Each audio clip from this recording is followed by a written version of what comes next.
eu vou formatar o meu exame, né?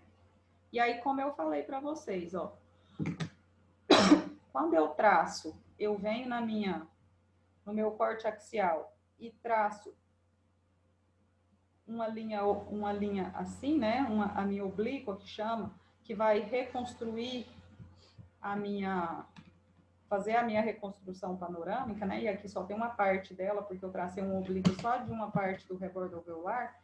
Eu vou conseguir esse tipo de imagem, que são cortes transversais, né? São fatias perpendiculares ao rebordo.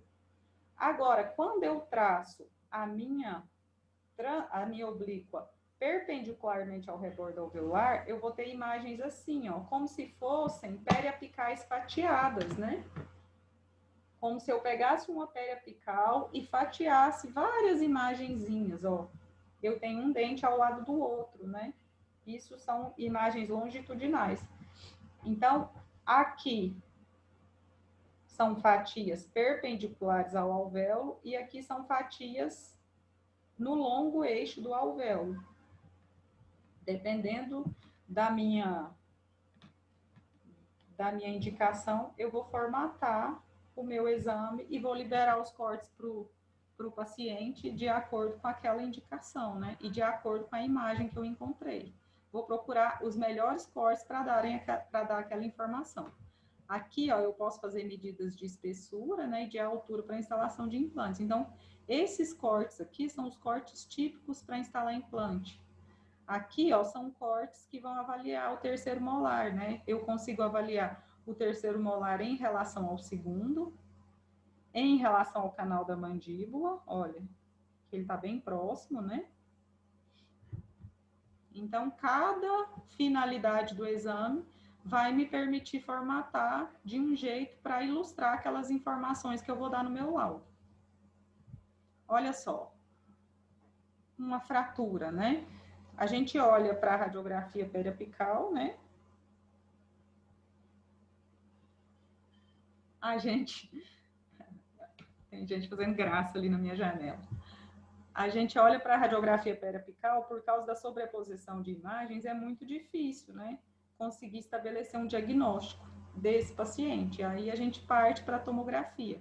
Aí na tomografia eu fiz aquela reconstrução panorâmica, faço uma reconstrução tridimensional e vou procurar os cortes que vão me ilustrar a imagem. Ó. Essa imagem de fratura, ela era tão evidente que no corte axial mesmo, que apesar de ter uma espessura de 1 milímetro, já conseguiu me mostrar a fratura. Na radiografia periapical eu nunca conseguiria, né?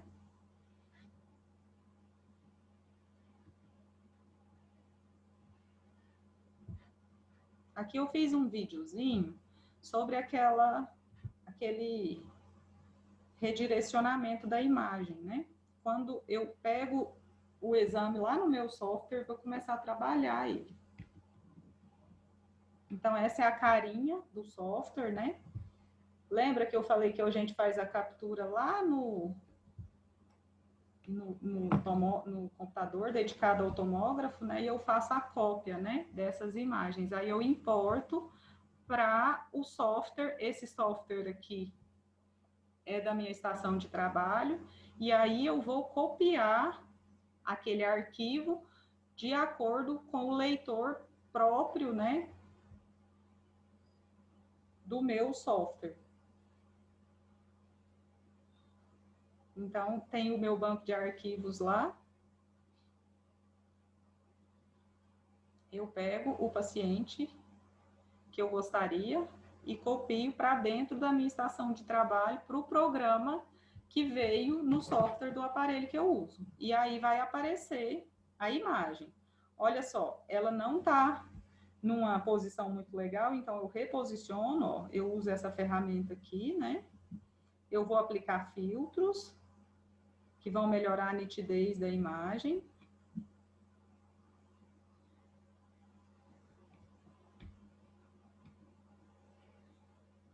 Eu vou chegar num posicionamento do rebordo alveolar, né? Olha, eu consigo girar e achar o melhor posicionamento do aparelho do paciente. Eu consigo alterar aqui, vou voltar um pouquinho aqui para mostrar para vocês. Aqui, ó, eu já tenho pré-calibrado,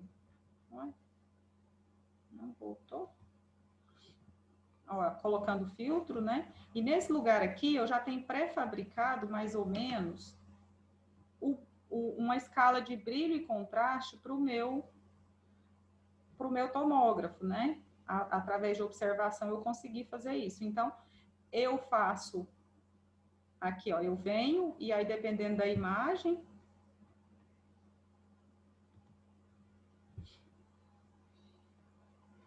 aí dependendo, deixa eu parar, dependendo aqui, né, se eu preciso melhorar brilho e contraste na imagem axial, na coronal, na reconstrução panorâmicas e nos cortes axiais, aí eu já tenho preparado ali, né? Já tenho uns valores fixos. Eu jogo naqueles valores fixos e aí eu só faço pequenos ajustes nesses valores para conseguir a melhor imagem de acordo do paciente, porque é claro, o tomógrafo é o mesmo, mas os pacientes são diferentes, né? Então, tem pacientes que eu preciso atribuir uma escala de brilho e contraste, mas que naquele outro paciente, como ele é um paciente menor, ou às vezes um paciente de um porte físico maior, eu preciso fazer ajustes, né? Então, não serve para todos, mas já dá uma proximidade para eu conseguir fazer pequenos ajustes. Depois que eu faço tudo, aí eu vou fazer aquela reconstrução panorâmica, né? Eu vou conseguir traçar a minha oblíqua aqui, né? Eu venho aqui, ó, no comando e traço, né? Clico, então eu vou ter uma reconstrução dessa fatia do paciente. O que tiver aqui dentro, dependendo de uma espessura, eu vou conseguir enxergar na minha reconstrução panorâmica, né? O que tiver fora, não aparece. Opa.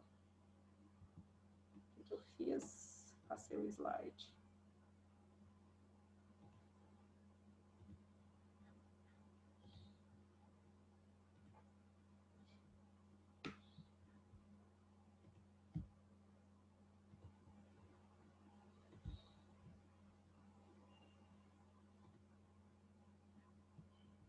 Aí, ó. Vou mostrar de novo para vocês, né? Reposiciono o aparelho, o paciente, né? De acordo com aqueles planos de posicionamento. Aplico os filtros, né? De acordo com o paciente, eu escolho o tipo de filtro que eu quero. Era um planejamento de implante na mandíbula. Então, eu levo o meu corte axial na mandíbula. Olha, estou mexendo lá para mostrar para vocês o posicionamento. Aí, ó, nessa hora que eu mudo os valores de brilho e contraste do meu paciente no plano axial. Traço a oblíqua. E ela vai aparecer aí, né? Então, esse desenho aqui é exatamente essa fatia por onde a linha amarela passa. E veja, ó, que tem só 5 milímetros de espessura. Portanto, não envolve toda a mandíbula, né? É uma fatia de meio centímetro. Viu lá que eu mudei o brilho e o contraste da minha oblíqua? E aí eu posiciono os cortes transversais que eu gerei aqui para me dar a melhor informação.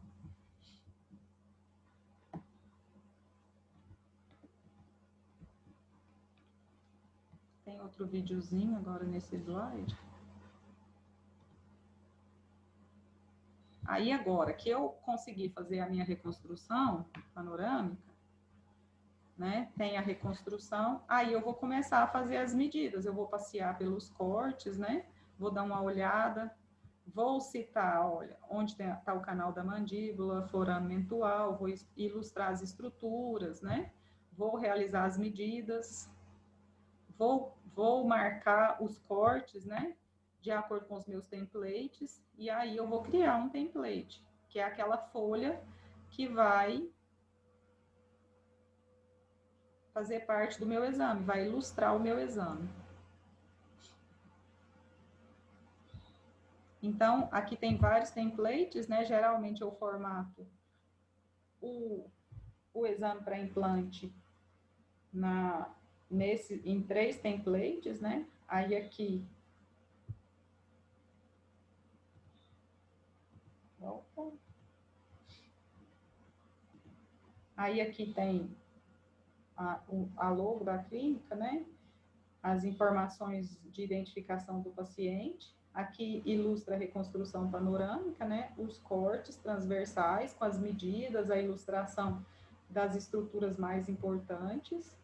Depois eu mando uma outra prancha que é semelhante a essa, só que não tem só a reconstrução panorâmica, tem um corte axial aqui ilustrando por onde eu percorri a minha oblíqua para fazer essa reconstrução panorâmica. E depois eu mando um template com as reconstruções tridimensionais do paciente. Esse é um exame típico para planejamento de implante, né? Alguém tem alguma dúvida?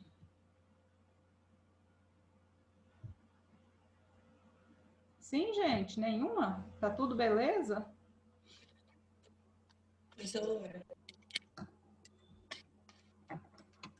Hein? Tá tudo certo? As indicações, né, aplicadas às especialidades, né? A grande indicação, né, que alavancou a tomografia em odontologia foi a implantodontia, né? A tomografia ajudou muito, né, por essa questão da gente informar a espessura óssea, né? A altura até que é fácil da gente ter certeza com a panorâmica, mas a espessura é impossível. Então, deu essa maior previsibilidade, né, nos casos. Quantas vezes a gente ouvia relato de pacientes, de colegas que preparavam toda a cirurgia, planejavam a cirurgia, preparavam o campo cirúrgico, anestesiavam o paciente, faziam incisões no tecido gengival, né? Todo aquele procedimento de afastar o tecido gengival, e aí se deparavam com a espessura óssea ineficiente, né? Uma espessura óssea insuficiente para a instalação do implante. O paciente era submetido a um procedimento invasivo, né? Que de certa forma lesionava os seus tecidos e não tinha um implante instalado. Então, a tomografia veio para dar essa certeza, né? Não, tem uma quantidade óssea suficiente? Sim, será ótimo, né?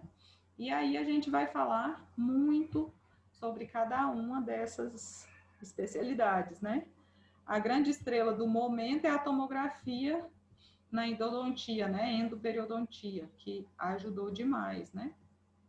Então, para planejar a implantodontia, a gente consegue, através da tomografia, avaliar esse sítio implantar, né? Qual é a altura óssea, qual a espessura, qual a inclinação desse rebordo alveolar, qual o tipo de osso, né? Tem uma qualidade óssea legal, tem uma quantidade de medula, tem uma quantidade legal de cortical óssea, né? Isso tudo vai influenciar no meu implante, né? Hoje em dia, as pessoas, como eu falei, a expectativa de vida das pessoas é grande, né? Então, a gente consegue avaliar esse tecido medular do paciente, se tem algum tipo de osteoporose, né? A gente se depara muito hoje em dia, especialmente em mulheres de meia idade ou idade avançada, com um problema chamado doença osteoporótica focal, em que se perde esse tecido medular, né? Ele perde essa cortical intramedular, a cortical óssea lá, e fica basicamente tecido mole, né? Então é muito difícil de travar o implante. Então a tomografia já dá essa previsibilidade, né? A gente já consegue avaliar isso no exame, né? A gente consegue avaliar a relação com os acidentes anatômicos, né? A fossa nasal. Quantos pacientes a gente consegue, olha na panorâmica, não consegue uma quantidade óssea, e aí faz a tomografia, talvez, para planejar um implante, e se depara com a quantidade óssea legal, mas que pela sobreposição da da fossa nasal ou do seio maxilar, a gente não conseguia enxergar aquilo na radiografia, né? A gente consegue planejar enxertos ósseos, né? Avaliar tanto a área doadora quanto a área receptora e consegue fazer aquele planejamento virtual que eu falei para vocês, que ilustra muito para o paciente e dá uma previsibilidade muito boa, né? Em relação à previsão do tratamento, como será esse tratamento e como o paciente vai reagir a ele. E de forma, assim, muito didática, ilustrativa, né? Tem softwares que são muito legais, né? Que o cirurgião dentista consegue interagir com o paciente de forma muito, muito ilustrativa mesmo.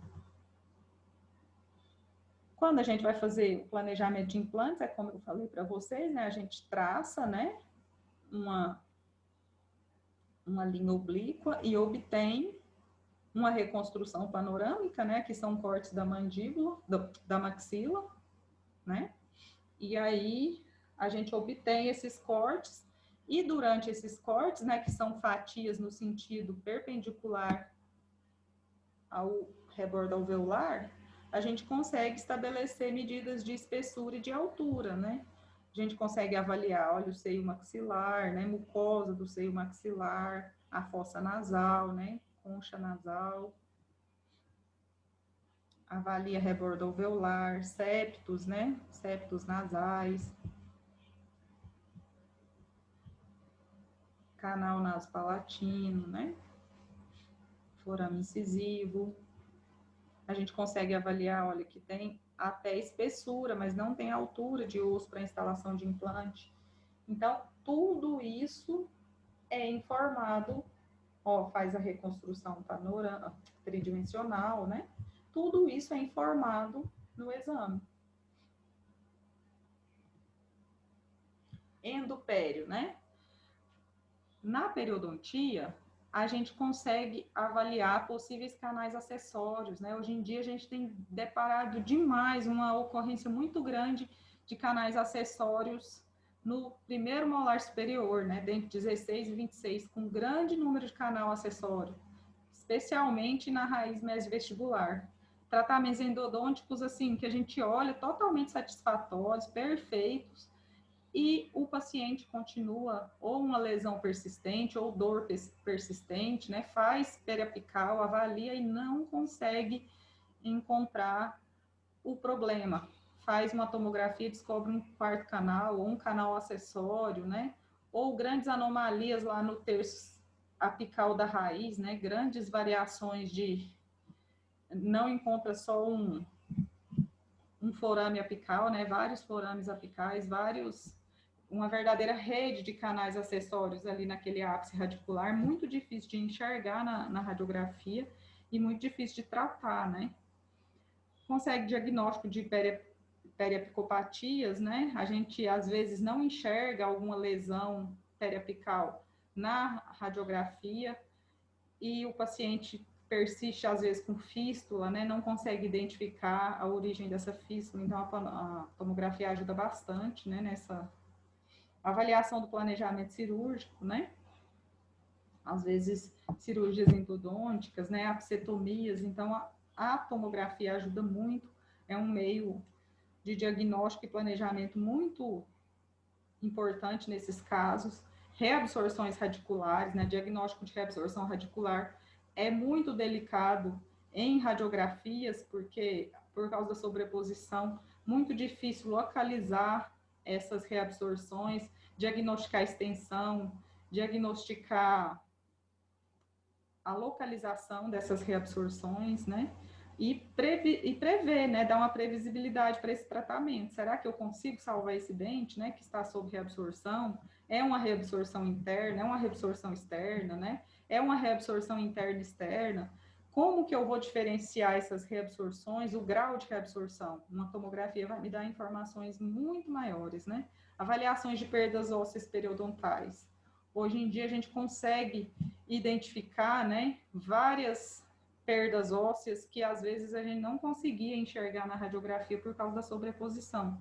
Perdas ósseas específicas, né, só em uma das faces do rebordo alveolar, tanto do lado bucal quanto do lado lingual ou palatino, Então, lesões muito difíceis de diagnosticar radiograficamente, que a tomografia nos dá uma informação e uma previsibilidade muito maior, né?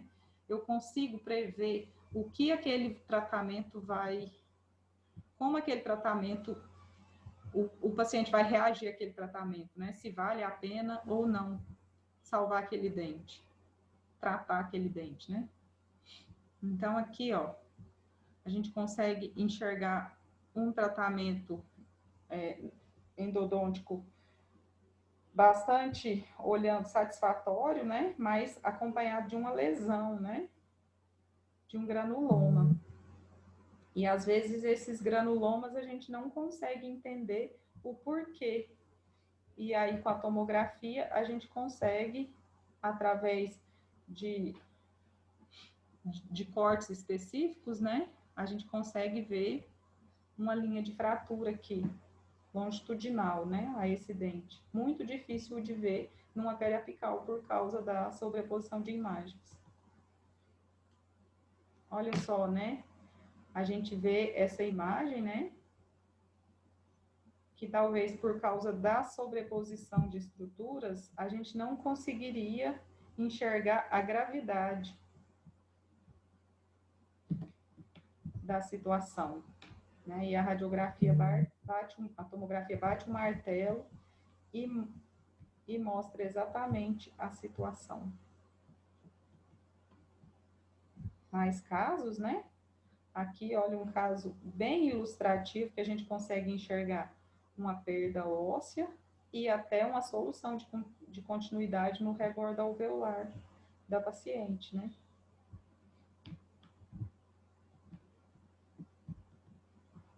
Para ortodontia, né? Hoje em dia a gente consegue fazer, né, a cefalometria tridimensional do paciente, né? Essas análises são muito mais específicas e eficientes para avaliar, né, assimetrias faciais, né, anomalias do paciente. E aí, com essas informações tridimensionais, é muito mais fácil de obter esse arcabouço de informações, né, sobre tudo, né, assimetria facial, anomalia dentária, inclinação ruim, né, consegue planejar, né, aqueles mini implantes de ancoragem, consegue prever bastante a eficiência desses mini implantes, se vai resolver o caso ou não, para reabsorções radiculares, importantíssimo, né, essas reabsorções de posicionamento ortodôntico, né, e aí o profissional consegue fazer uma avaliação no todo do paciente e prever muito melhor o tratamento, né? E traçar esse plano de tratamento. As reconstruções tridimensionais também são excelentes, né? A gente consegue, hoje em dia, tem softwares de sobreposição de imagens, então a gente faz uma avaliação de tecido mole, de tecido ósseo, consegue sobrepor com fotografias, né? Então, há vários softwares que conseguem fazer um planejamento e consegue essa interação do profissional com o paciente, ajuda muito nessa comunicação. Aqui é um traçado cefalométrico a partir de uma radiografia, né, de uma teleradiografia. E aqui um traçado cefalométrico a partir da radiografia, olha, da tomografia. Então, a gente consegue sobrepor fotografias, né? Sobrepor tecido mole.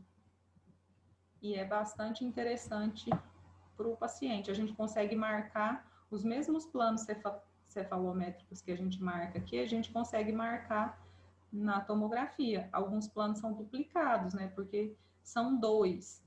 Então, na tomografia, tem uma quantidade de informações muito maior, especialmente em relação à simetria facial, né? Eu consigo comparar um lado e outro. E na teleradiografia, tem sobreposição, a gente não consegue comparar um lado e outro do paciente.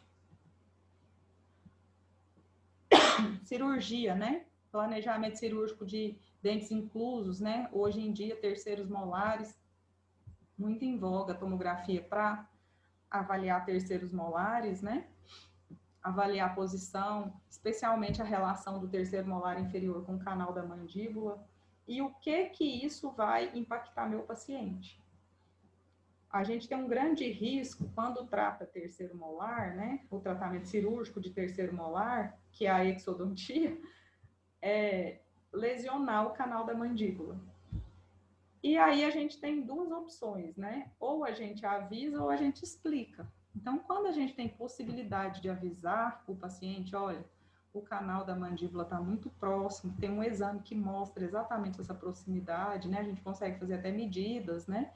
Ou às vezes ele está realmente em íntimo contato, né?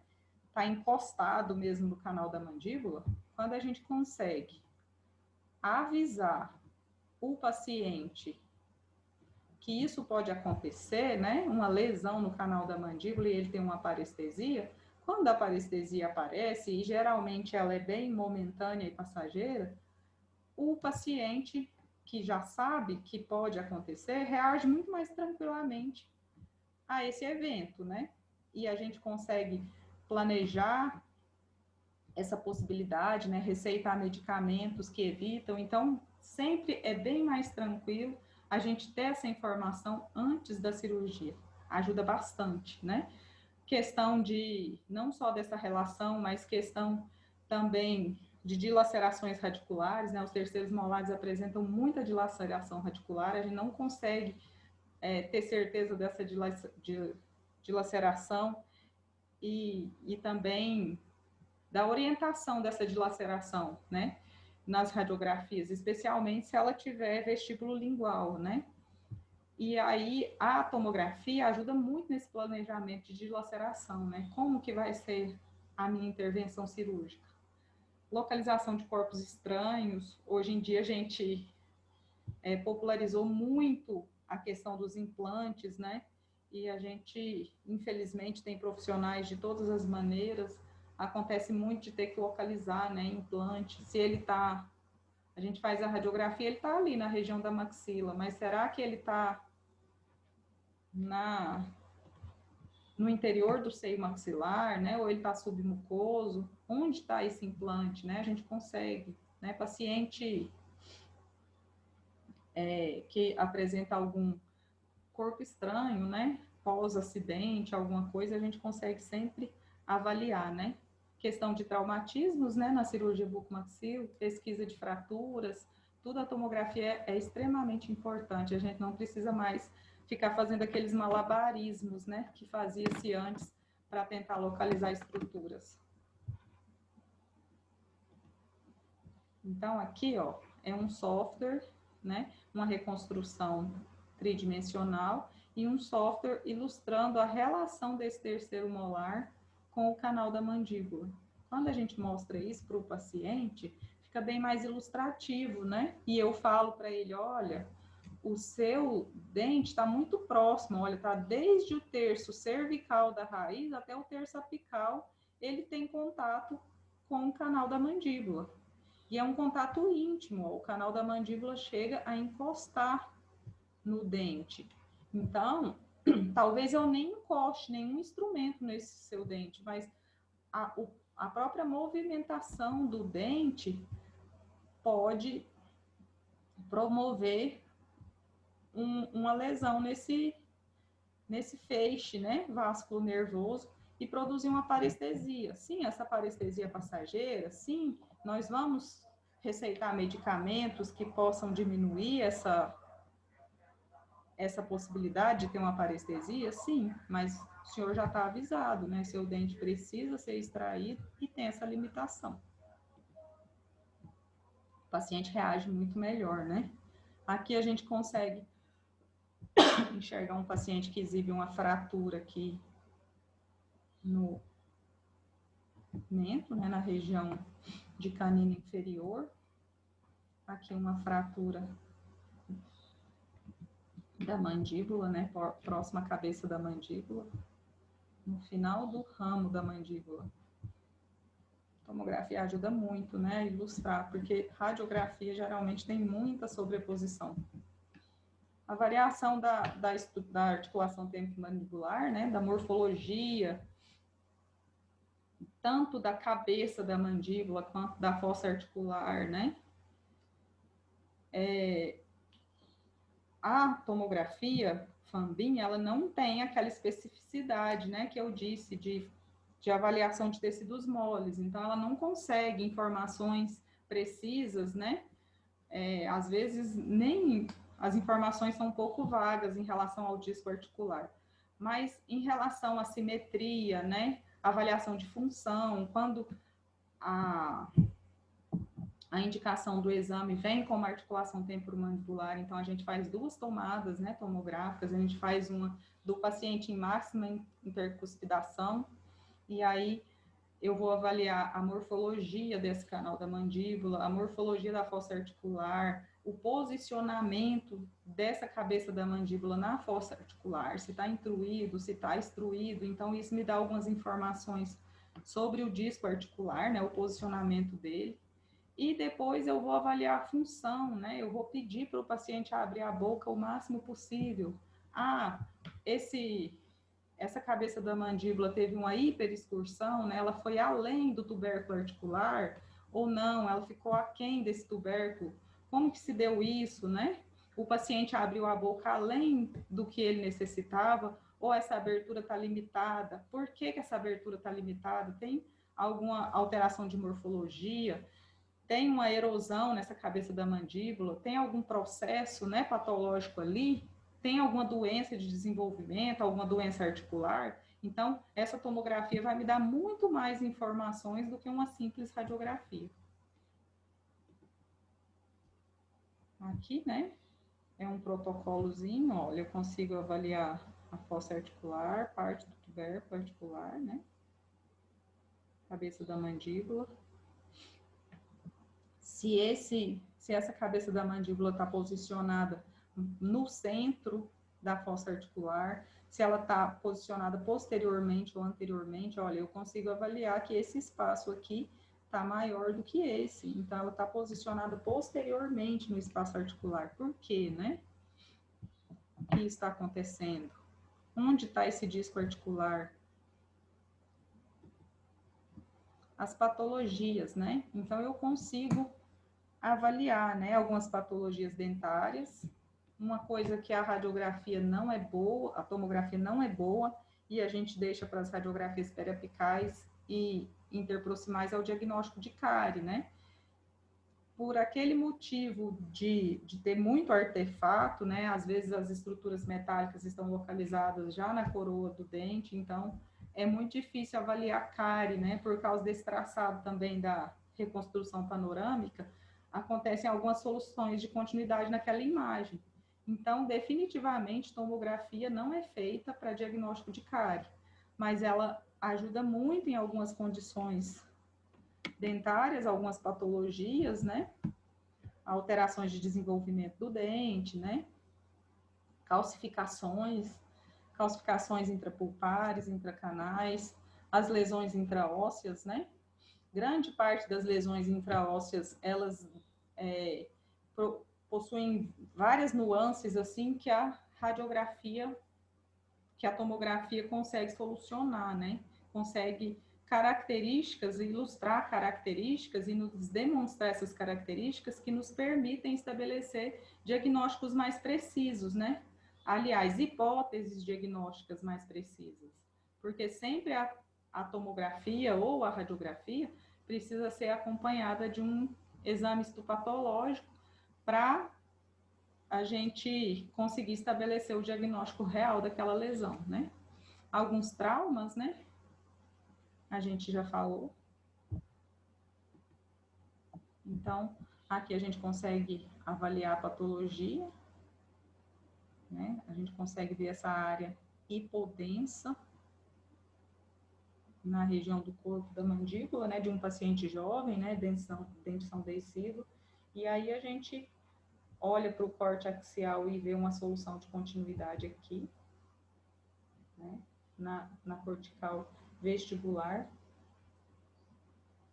E a gente consegue acompanhar essa lesão, a gente consegue enxergar calcificações no interior da lesão, coisa que uma radiografia, por causa da sobreposição, a gente nunca conseguiria, né? Então, presença de calcificações no interior da lesão é diagnóstico diferencial, né? De queratocisto, por exemplo. E um pouco de anatomia, né? Como eu falei para vocês, vou falar mais disso na nossa aula prática, né? Mas o plano sagital, axial e coronal, né? O plano sagital divide o paciente em duas laterais, né? Lateral direita e esquerda. O plano coronal divide o paciente em face anterior e posterior, né? E o plano axial divide o paciente em superior e inferior. Alguns cortes, olha. Que corte é esse? Coronal, né? Corte axial, corte sagital e reconstrução panorâmica. Alguém tem alguma dúvida? A gente ainda tem um minutinho.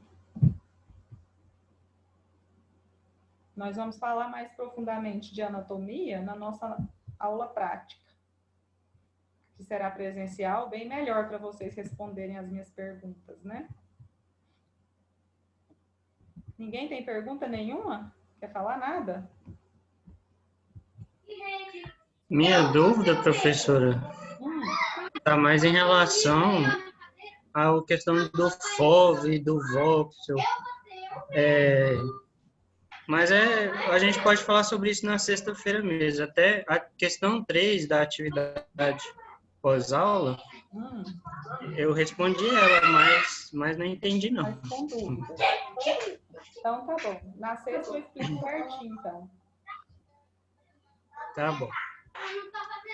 A gente fala na sexta. Obrigado.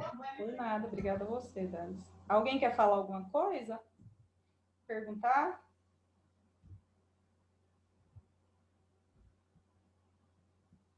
Então, a gente pode encerrar. Eu agradeço a presença de vocês, né? Até sexta-feira. Sexta-feira, a gente vai projetar imagens radiográficas, né?